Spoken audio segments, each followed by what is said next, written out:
All right, here with IFBB bro, Brian Tank Chamberlain.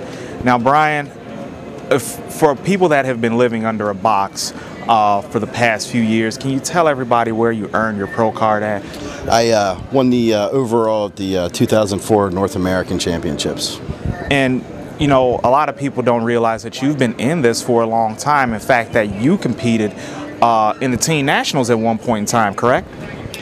Not the teen nationals. I did the junior nationals, and I stayed at the national level for about 4 years before winning the North America. And in 2001, you finished where at in the nationals? I remember you were in that show. I was a light heavyweight. That was the first year I was a light heavyweight, and I finished fourth. And that was the year Johnny Jackson won the light heavyweight class and the overall. Now, that was a good overall nationals, I thought.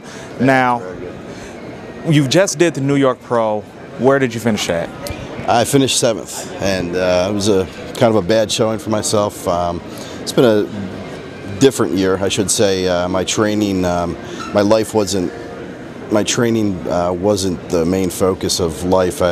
We just had our second baby, and I've started a new business venture, so getting it all in. No excuses, just a little tougher this past year. It was definitely not my best showing, and I look to improve in the future, and hopefully I'll do better next time.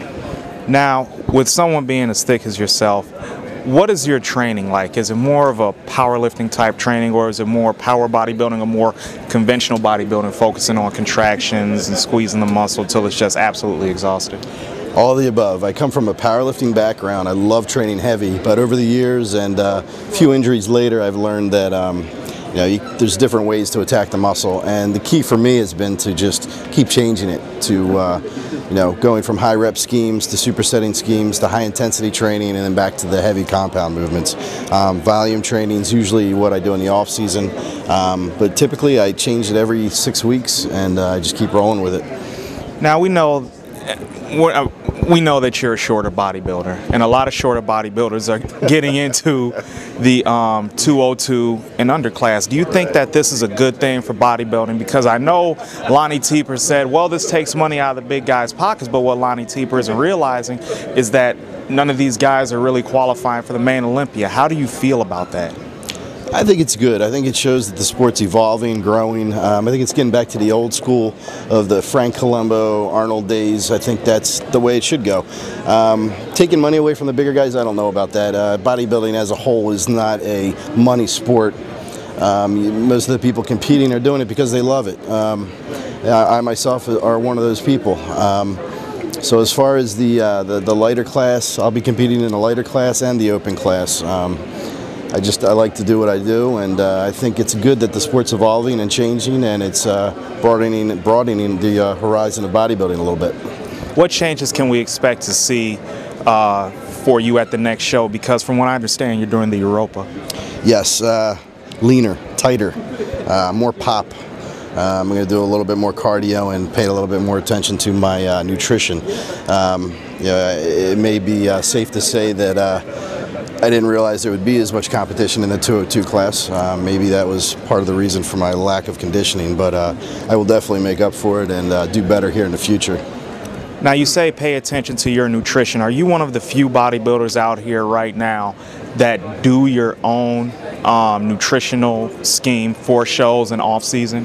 Yes, I do. I had worked with Chad Nichols in 2006, but yes, I do my own nutrition. I've done it as I turned pro, up through the nationals, and I'm doing it now. So, if fans and potential sponsors want to get in contact with you, where can they go to contact you?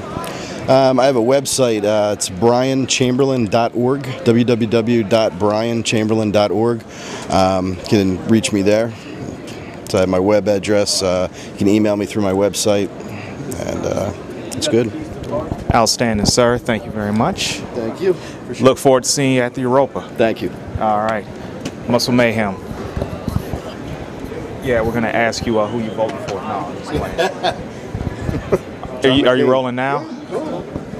Okay, so since you're a competitive bodybuilder, I'm going to ask these 3 questions to everybody that competes. When you do a show, what is the first thing that you want to eat afterwards? Me, ice cream. Ice cream, pizza, Anything that I shouldn't be eating, that's what I want to be eating afterwards. Any good gastrointestinal sin, outstanding. How long do you diet? I'm pretty fortunate. I only have to diet for about 12 weeks. I don't really get too heavy in the off season, and I have a fast metabolism. I'm more of a hard gainer, so dieting's a little bit easier for me. I'm lucky in that sense. Now, what's the one food that you hate the most, but you find yourself having to eat during your diet? Plain oatmeal and plain chicken and turkey.